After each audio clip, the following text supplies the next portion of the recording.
আল্লাহ তাআলা এই পৃথিবীর মধ্যে আমাদেরকে নিয়ামত দিয়েছেন। ইন্নাল্লাহা ইয়া'মুরুকুম, আল্লাহ তাআলা আদেশ দিয়েছেন এইগুলো ব্যয় করার জন্য। আল্লাহ তাআলা আল কোরআনুল কারীমের মধ্যে বলেন, লা শাকারতুম লা আযীদান্নাকুম ওয়া লা ইন কাফারতুম ইন্না আযাবি লাশাদীদ। আল্লাহ তাআলা বলেন, লা ইন শাকারতুম, যদি তোমরা শুকরিয়া জ্ঞাপন করো, শুকরিয়া আদায় করো, নিয়ামত পাওয়ার পর যদি তোমরা শুকরিয়া আদায় করো, লা আযীদান্নাকুম, লাম তাকিদ বানুন তাকিদ সাকিলা দারফিল মুস্তাকবিল মারুফের সিগা ব্যবহার করেছেন। আল্লাহ তাআলা বলেছেন অবশ্যই তোমাদেরকে বেশি করে দেব, বৃদ্ধি করে দেব। ওয়ালা ইন কাফারতুম, যদি তোমরা কি করো, কুফরি করো, অস্বীকৃতি জ্ঞাপন করো, নিয়ামতের যদি শুকরিয়া আদায় না করো, ইন্না আযাবি লাশাদীদ। আল্লাহ তাআলা বলেন অবশ্যই আমার এই কঠোর শাস্তি তোমাদেরকে পেতেই হবে। জোরে জোরে বলুন নাউযুবিল্লাহ। এই পৃথিবীর মধ্যে মানুষদেরকে প্রেরণ করেছেন। সূরা বাকারা বলেন, ফাযকুরুনি আযকুরকুম ওয়াশকুরুলি ওয়ালা তাকফুরুন।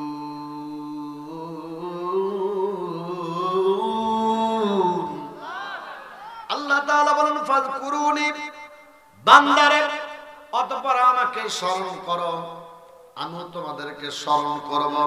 ওয়াশকুরুলি, তোমরা আমার শুকরিয়া জ্ঞাপন করো, শুকরিয়া আদায় করো। ওয়ালা তাকফুরুন, কুফরি করো না, অস্বীকার করো না। জোরে বলুন সুবহানাল্লাহ। আল্লাহ তাআলা তারপরে বললেন, ইয়া আইয়ুহাল্লাযীনা আমানুস্তাঈনু বিস-সাবরি ওয়াস-সালাহ ইন্নাল্লাহা মা'আস-সাবিরিন। আল্লাহ বলেন, ইয়া আইয়ুহাল্লাযীনা আমানু, হে ঈমানদারগণ, ইস্তাঈনু, তোমরা কি করো, সাহায্য চাও, সাহায্য প্রার্থনা করো। বিস-সাবরি ওয়াস-সালাহ, নামাজের মাধ্যমে, ধৈর্যের মাধ্যমে। ইন্নাল্লাহা মা'আস-সাবিরিন। আল্লাহ বলেন নিশ্চয় যারা ধৈর্য ধারণ করে তাদের সাথে আমি থাকি, আছি। জোরে বলুন মারহাবা। আল্লাহ রাব্বুল আলামিনের বান্দা, পৃথিবীতে যারা এসেছিল, যারা ঈমানদার, পরহেজগার, আল্লাহওয়ালা, তারা নামাজও পড়েছে, ধৈর্য ধারণ করেছে, আল্লাহ তাআলার কাছে সাহায্য প্রার্থনা করেছে। আর এই নামাজের মাধ্যমে, ধৈর্যের মাধ্যমে আল্লাহ তাআলার কাছে যদি কিছু চাওয়া যায়, আমার আল্লাহ তাআলা তাদেরকে তাই দান করে। জোরে বলুন মারহাবা। আল্লাহ তারপরে আয়াতে বলেন, ওয়ালা তাকুলু লিমান ইউকতালু ফি সাবিলিল্লাহি আমওয়াত বাল আহইয়াউ ওয়ালাকিন লা তাশউরুন।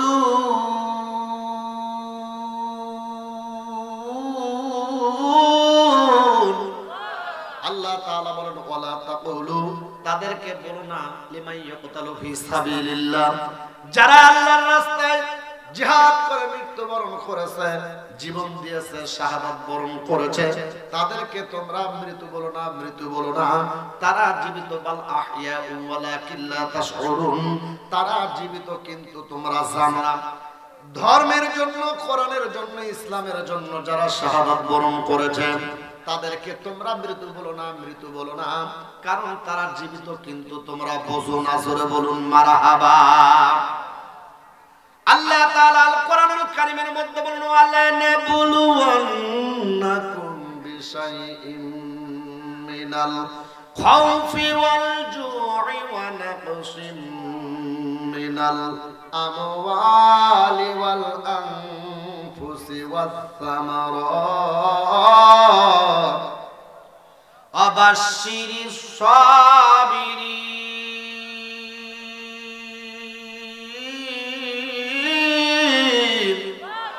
আল্লাহ তাআলা বলেন ওয়ালা নাবলুওয়ান্নাকুম, অবশ্যই তোমাদেরকে আমি পরীক্ষা করব কিছু ভয় দ্বারা, ক্ষুধা দ্বারা, ফল ফসল নষ্ট দ্বারা, অনেক কিছুর ভয় দ্বারা, ক্ষুধা দ্বারা, প্রাণ নাশের দ্বারা আমি তোমাদেরকে পরীক্ষা করব। এই পরীক্ষায় যারা টিকবে তাদেরকে সাবিরিন,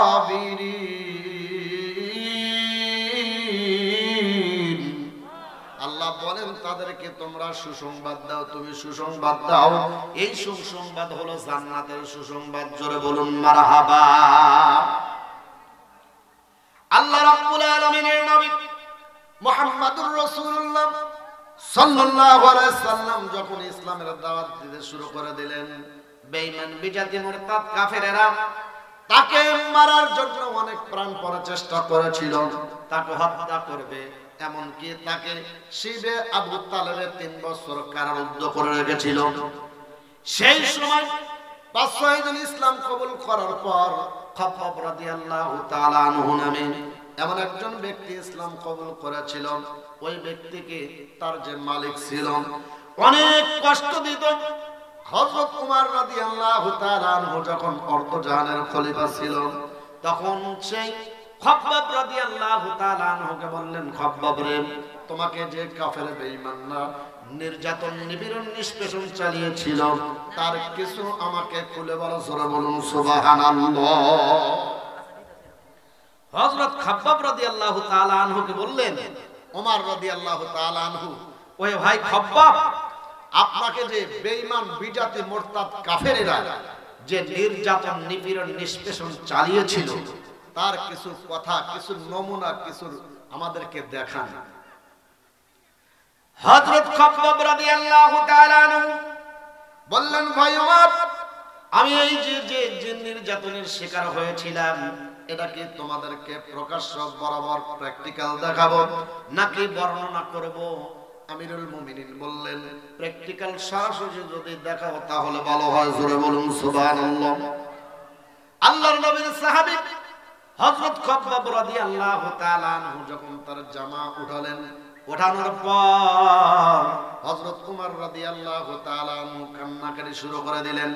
ভাই খাব্বাব রে, শুনেছি তুমি এমন কষ্টের জ্বালাতন সহ্য করেছো, কিন্তু তোমার পেটে এই যে এই জায়গায় কোনো চামড়া দেখা যায় না, গোশত দেখা যায় না, এমন অবস্থা হয়ে গেছে, কারণ কি বাটার হয় কিন্তু এবং কেন? খাব্বাব রাদিয়াল্লাহু তাআলা আনহু বললেন, ভাই ওমর, আমাকে যখন কালেমা ছাড়তে বলল, কালেমা ছেড়ে দাও, নবীজি সাল্লাল্লাহু আলাইহি সাল্লামের প্রেম ভক্তি ছেড়ে দাও, ঈমান ছেড়ে দাও, আমাদের পথে চলে এসো। আমি যখন তা কি করলাম, ডিনাই করলাম, ডিলিট করে দিলাম, এটা আমি করব না, নন নেভার ইম্পসিবল, এটা আমার দ্বারা অসম্ভব। এই কথা বলার পর সেই বেঈমান কাফেররা আমাকে এই যে লোহা গরম করে এমন ভাবে পেটে ধরতো, ধরার কারণে আমার চর্বিগুলো গলে গলে, আমার রক্ত দিয়ে চর্বি দিয়ে, এই পেটের রক্ত আর চর্বির কারণে সেই রডটা ঠান্ডা হয়ে যেত, পাথর গরম করে দিত। শুধু তাই নাই, এই মরুভূমির প্রান্তরে গরম খালি পায়ে হাঁটা যায় না, আমাকে লোহার পোশাক পরিধান করায়া দিত, আর ওই লোহার পোশাক পরিধান করায় এমন ভাবে রৌদ্রের মধ্যে ফেলে রাখতো, আমার শরীরটা ঘেমে যেত, আমার শরীর ঘর্মাক্ত হয়ে যেত, অনেক কষ্ট করতাম। আমি শুধু বললাম, মাওলা রে, এরা যতই আমাকে কষ্ট দিক না কেন, এই বিজাতি বেঈমান যতই কষ্ট দিক, আমি যেন তোমার পথ থেকে দূরে সরে না যাই। আমার আল্লাহ তাআলা আমাকে ধৈর্য ধারণ করালেন। আবার কি হলো, এমন সময় হলো যে মরুভূমির প্রান্তরের মধ্যে আমাকে সরাসরি খালি গায়ে এই বালুর মধ্যে শুয়ে রেখেছে। ভাই আমার, আমার তাজা থাকতে যেন জানত মরা, অনেক ছটফট করতাম, হাতের উপর ভারী ভারী 2টা পাথর চাপিয়ে দিত, পায়ের উপর পাথর দিত, যেন আমি নড়াচড়া করতে না পারি, উঠে দাঁড়াতে না পারি। জোরে বলুন ঠিক কিনা? আল্লাহুম্মা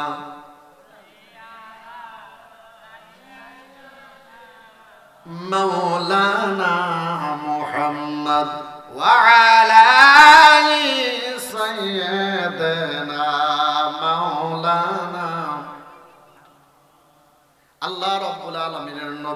রাসূল সাল্লাল্লাহু আলাইহি সাল্লামের সাহাবী হযরত খাব্বাব রাদিয়াল্লাহু তাআলা আনহু বললেন যে আমাকে অনেক জ্বালা যন্ত্রণা সহ্য করতে হয়েছে, কিন্তু আমি কালেমা পড়েছি, কালেমা সারি নাই, আল্লাহকে ভুলি নাই, আল্লাহর পথ থেকে সরে যাব, কারণ আমার চিন্তার টেন্ডেন্সি এটা কাজ করেছে। আজকে বেঈমান বিজাতিরা যতই কষ্ট দিক না কেন, আখিরাতের আদালতে এমন কষ্ট আছে, ওই কষ্ট থেকে আমাকে কেউ বাঁচাতে পারবে না। জোরে বলুন ঠিক কিনা? আজকের দিনেও যারা মুসলমানদের উপর, ইমানদারদের উপর যারা কি করবে, অন্যায় ভাবে অবিচার ভাবে শাস্তি দিবে, কষ্ট দিবে, দুঃখ দিবে, গায়েবী মামলা দিবে, হামলা করবে, সন্ত্রাসী আচরণের দ্বারা মানুষকে কষ্ট দিলে তারা জাহান্নামে যাবেই যাবে। জোরে বলুন ঠিক কিনা? আর জোরে বলুন ঠিক কিনা? দলিল কি? কোরআন কি জিজ্ঞাসা করি, কোরআন রে যদি মুসলমানকে অন্যায় ভাবে কষ্ট দেয় কি হতে পারে তুমি বলো? সূরা বুরুজ আল্লাহ তাআলা 10 নম্বর আয়াতে বলেন, ইন্নাল্লাযীনা ফাতানুল মুমিনিনা ওয়াল মুমিনাতি সুম্মা লাম ইয়াতুবু ফালাহুম আযাবু জাহান্নাম ওয়া লাহুম আযাবুল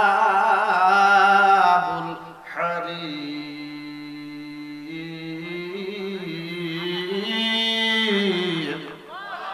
আল্লাহ তাআলা বলেন, ইন্নাল্লাযীনা, নিশ্চয় যারা ফাতানুল মুমিনিনা ওয়াল মুমিনা, মুমিন মুমিনাকে কষ্ট দেবে অন্যায় ভাবে, অহেতুক ভাবে, অন্যায় ভাবে, অপরাধ ছাড়া, অন্যায় ছাড়া কষ্ট দেবে, সুম্মা লাম ইয়াতুবু, তারা তওবা করে মারা যায় নাই, তওবা ছাড়া ওই ব্যক্তির কাছে মাপ না নিয়ে মারা গেছে, আল্লাহ বলেন ফালাহুম আযাবু জাহান্নাম, ওই ব্যক্তির জন্য আমি আল্লাহ তাআলা জাহান্নাম প্রস্তুত রেখেছি।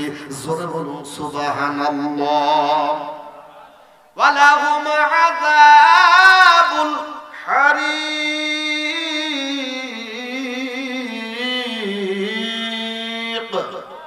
আল্লাহ তাআলা বলেন শুধু জাহান্নামের আগুনেই তারা জ্বলবে না, তাদের জন্য আমি কঠোর শাস্তি, অপমানজনক শাস্তির ব্যবস্থা করেছি। জোরে বলুন ঠিক কিনা? ঈমানের পথে অবিচল থেকে আমার মরণ যেন হয়। বলুন, ঈমানের পথে অবিচল থেকে আমার মরণ যেন হয়।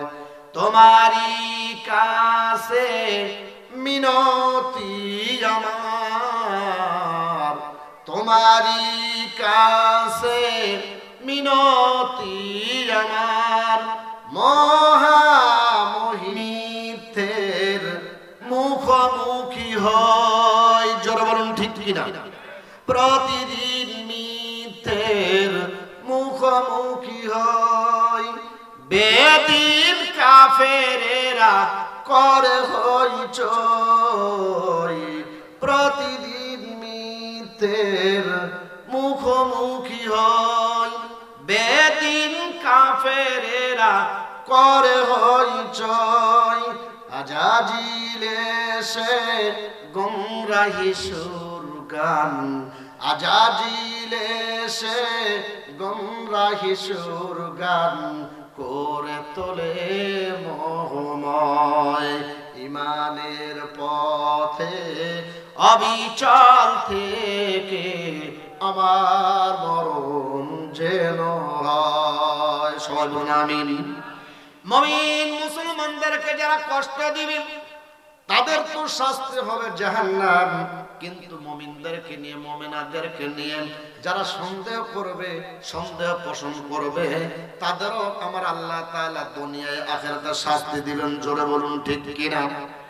ইমাম মালিক রাহমাতুল্লাহ আলাইহির সময় একজন নেককার নিয়ে তার ছেলের সঙ্গে পথ চলতেছিল, বাড়ির কাছে একজন মেয়ে ছিল, ওই মেয়েটি দেখলো ওই ছেলেটির সাথে তার একজন মেয়ে লড়াচড়া করে, এই মেয়েটি কেন চলাফেরা করে, হাসি রহস্য করে, এই চিন্তা ভাবনা করলেন, করার পর একটু সন্দেহ করলেন, সন্দেহ করা যখন এই মেয়েটিকে দেখতো সেই নেককারিনী মেয়েটি সম্পর্কে বাজে মন্তব্য করত।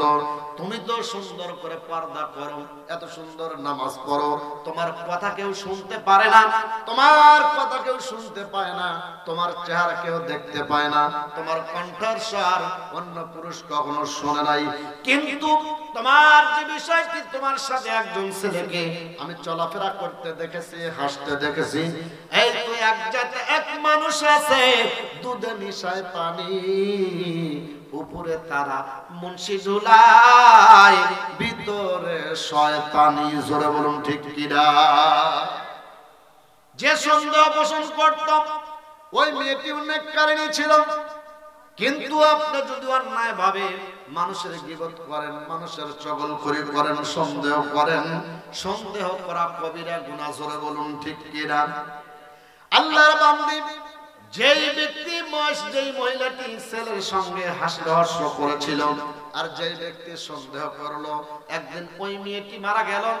যাওয়ার পর চারদিক থেকে মানুষকে বলল, মানুষ রে, এই ব্যক্তি ছিল নেককারিনী মহিলা, মুমিনা নারী, এ পর্দা থেকেছে, জোরে কথা বলে নাই, কোরআন তেলাওয়াত করেছে, যত ধরনের ইবাদত করা এই তিনি করেছে। জোরে বলুন সুবহানাল্লাহ। তাকে গোসল করাবে। ওই মহিলাটি মারা গেল, মারা যাওয়ার জন্য এ বলে আমি গোসল করাবো, বললো না তোমার দ্বারা গোসল করাবো না, কারণ তুমি তো ঠিক মতো নামাজ পড়ো না। আর একজন মহিলা এসে বলল, আমি ওনার এরকম ভাবে ধৌত করবো, গোসল করাবো, বললো তোমার দ্বারা সম্ভব না। এরকম করতে করতে করতে করতে অনেক দূর অন্য পাড়া থেকে সেই মহিলাকে নিয়ে আসা হলো, বলল তুমিও নেককারিনী মানুষ, তুমিও নামাজ কালাম ইবাদত বন্দি করো। যে মহিলা মারা গেছে এ মহিলাটিও নেককারিনী, ইবাদত গুজার ছিল, এ আবেদা সলেহা ছিল। জোরে জোরে বলুন সুবহানাল্লাহ। যে মারা গেল এই মেয়েটিকে নিয়ে ওই নেককারিনী মহিলা নামাজ পড়ে, সব কিছু ঠিক আছে, কিন্তু একদিন একজন পুরুষের সাথে হাসতে দেখে, চলাফেরা দেখে তিনি সন্দেহ করেছিলেন।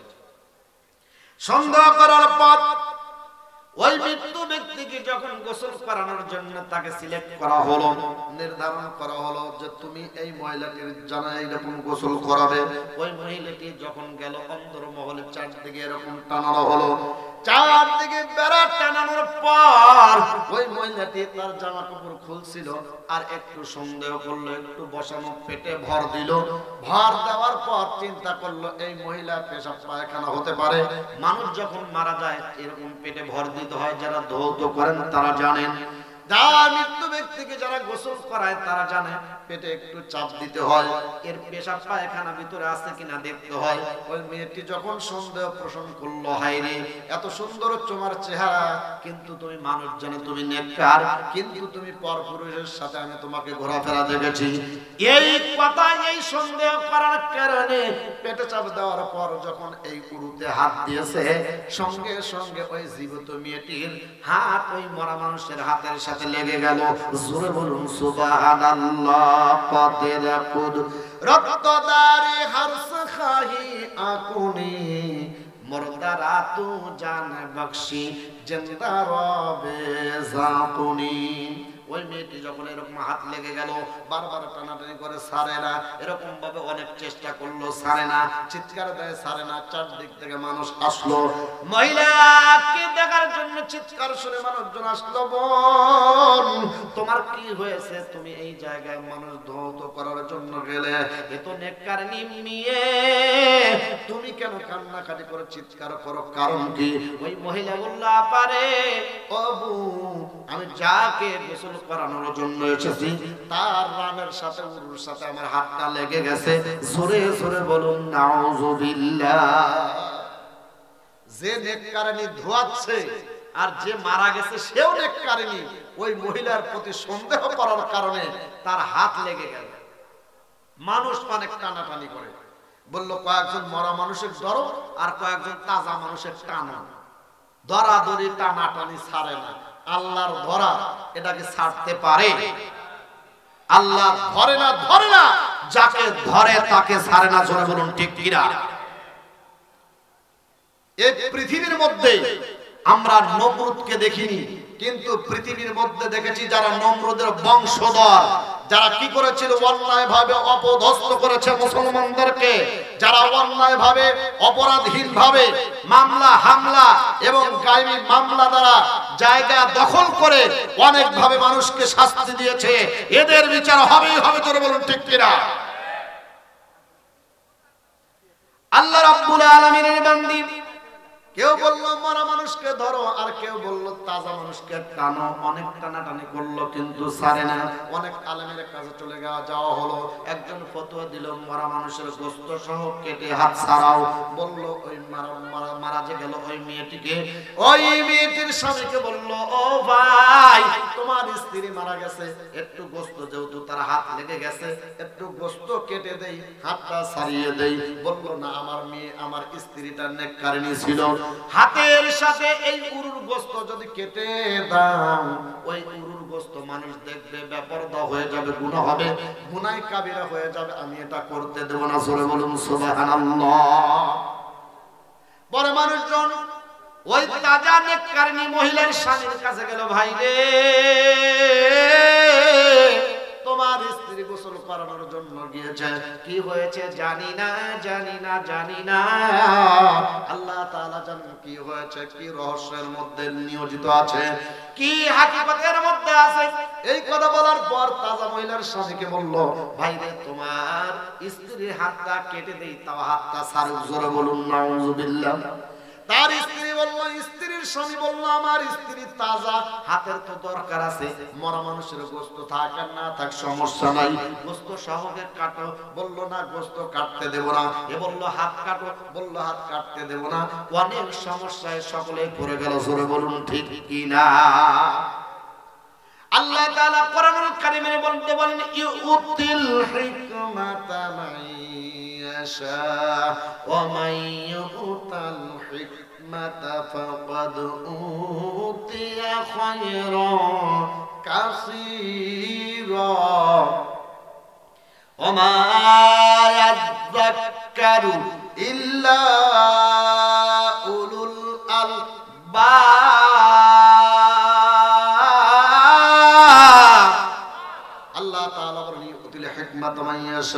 আল্লাহ তাআলা যাকে হিকমতপূর্ণ জ্ঞান দান করেন, বিশেষ জ্ঞান দান করেন। ইউতিল হিকমাতা মাইয়াশা, যে ব্যক্তি হিকমতপূর্ণ জ্ঞান পায়, ওমাই ইউতাল হিকমাতা ফাকাদ উতিয়া খায়রান কাসীরা, এই হিকমতপূর্ণ জ্ঞান হলো অনেক উপকারী জ্ঞান। জোরে বলুন সুবহানাল্লাহ।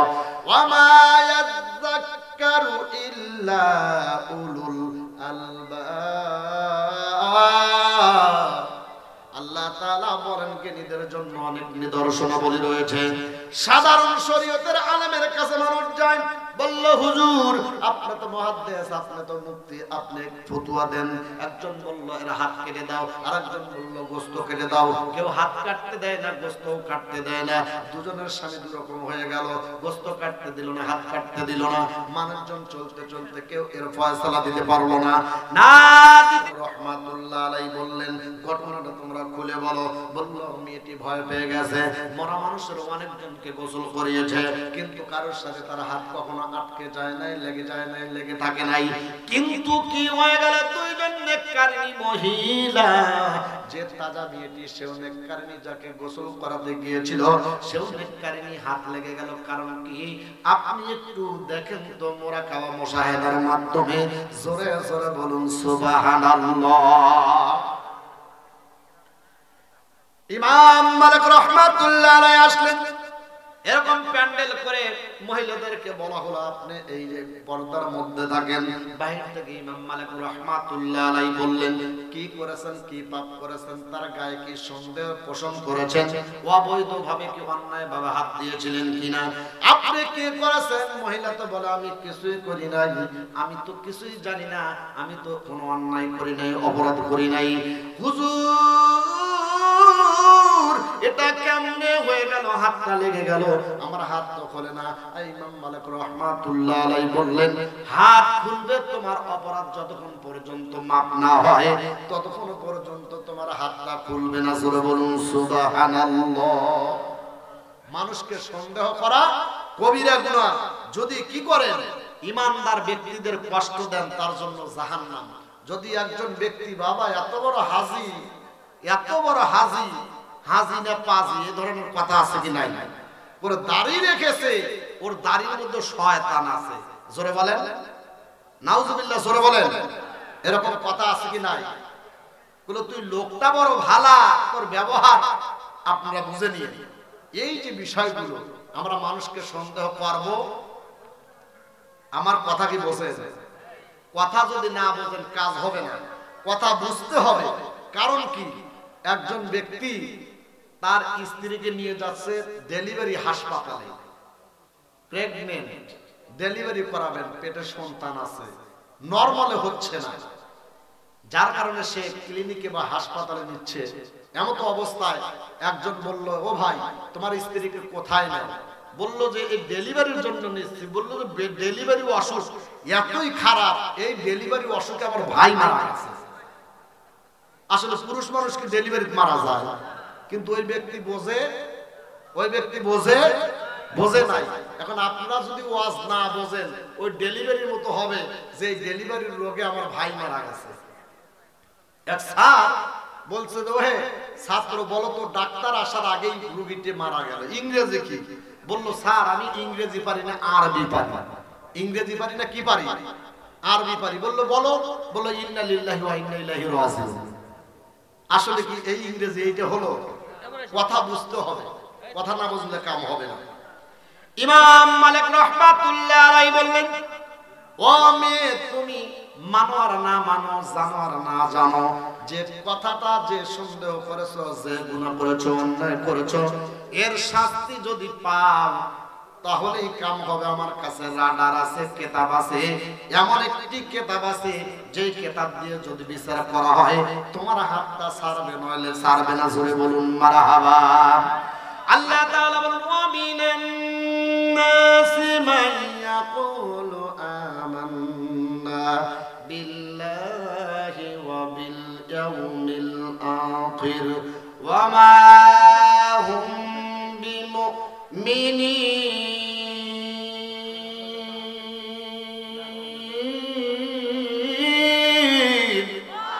আল্লাহ তাআলা বলেন, অমিনান নাস, মানুষের মধ্যে কতগুলো লোক রয়েছে, মাইয়াকুলু, যারা বলে আমান্না বিল্লাহ, আল্লাহর প্রতি ঈমান এনেছি, ওয়া বিল ইয়াউমিল আখির, আখিরাতের প্রতি ঈমান এনেছি, কিন্তু আমার আল্লাহ তাআলা বলেন ওমা হুম বিমুমিনিন।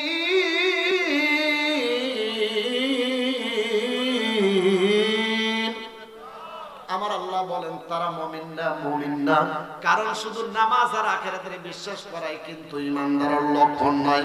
আল্লাহর প্রতি বিশ্বাস করতে হবে, আখিরাতের প্রতি বিশ্বাস করতে হবে, সুদ ঘুষ বর্জন করতে হবে, মিথ্যা বর্জন করতে হবে, চগলখড়ি বর্জন করতে হবে, এবং মানুষের যে শিকায়ত, মানুষের যে বদনাম কুরটনা রটাই, এগুলো বাদ দিতে হবে। একজন নামাজ পড়ে, আল্লাহকে ভয় করে, আখিরাতকে বিশ্বাস করে, কিন্তু সে বিচার ভালো করে না, বিচার অবৈধ বিচার করে, টাকা খায়, বিচার করে, ওই ব্যক্তি কি ঈমানদার? কোরআনকে জিজ্ঞাসা করি, কোরআন রে হজ করেছে, যাকাত দিয়েছে, নামাজ পড়ে, আল্লাহকে ভয় করে, আখিরাতকে বিশ্বাস করে, ওই ব্যক্তি কি ঈমানদার? তুমি বলো, কোরআন বলো, ওয়ামাল্লাম ইয়াহকুম বিমা আনজালাল্লাহু ফাউলাইকা হুমুল কাফিরুন।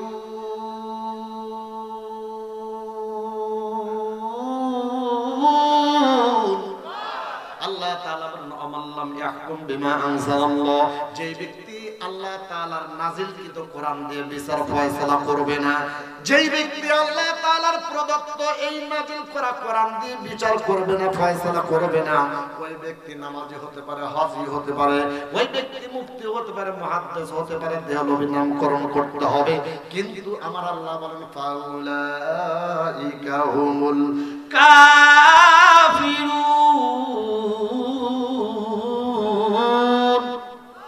ওই ব্যক্তি হলো কাফের। কার ঘোষণা? কার ঘোষণা?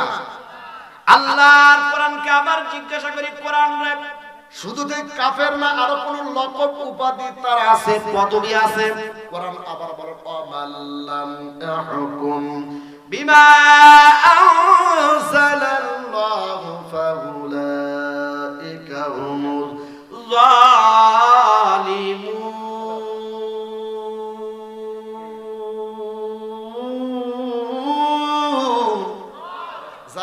দিয়ে ফয়সালা করবে না, বিচার করবে না।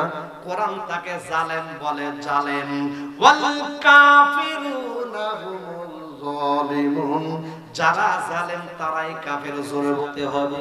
তোমাকে থাকতে হবে, এ সমাজ ভাঙতে হবে, নতুন সমাজ আনতে হবে। জোরে বলুন ঠিক কিনা?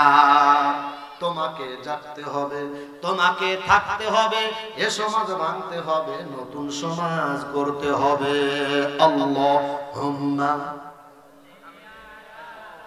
সাইয়্যিদিনা মাওলানা মুহাম্মদ ওয়া আলা আলি সাইয়্যিদিনা মাওলানা মুহাম্মদ।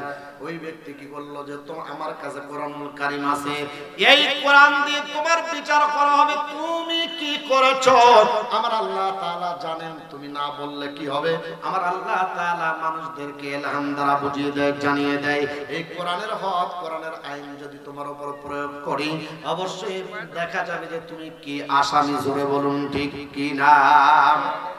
আল্লাহ রাব্বুল আলামিন সূরা নিসার 112 নম্বর আয়াতে বলেন, অমাইয়াকসিব খাতিআতান আও ইসলান সুম্মা ইয়ারমি বিহি বারিআ ফাকাদ ইহতামালা বুহতানা ওয়া ইসমান মুবিনা। আল্লাহ তাআলা বলেন, যে ব্যক্তি কোন ত্রুটি কিংবা পাপ করে তা কোন নির্দোষ ব্যক্তির উপর চাপিয়ে দেয়, সে তো জ্বলন্ত অপবাদ এবং সুস্পষ্ট গুনাহ নিজের মাথার উপর চাপিয়ে নিলে। জোরে বলুন সুবহানাল্লাহ। যে ব্যক্তি ভালো ব্যক্তির উপর নিজে দোষী হয়ে এই দোষকে অন্যের উপর চাপানোর চেষ্টা করবে, আমার আল্লাহ তাআলা বলেন ওই ব্যক্তি যেন নিজে বোঝা, সেই অপবাদ, সেই বোঝা নিজে মাথায় নিল। জোরে বলুন ঠিক কিনা? সে গুনাহগার হবে। আমরা গীবত করতে রাজি আছি? কারা কারা হাত তুলে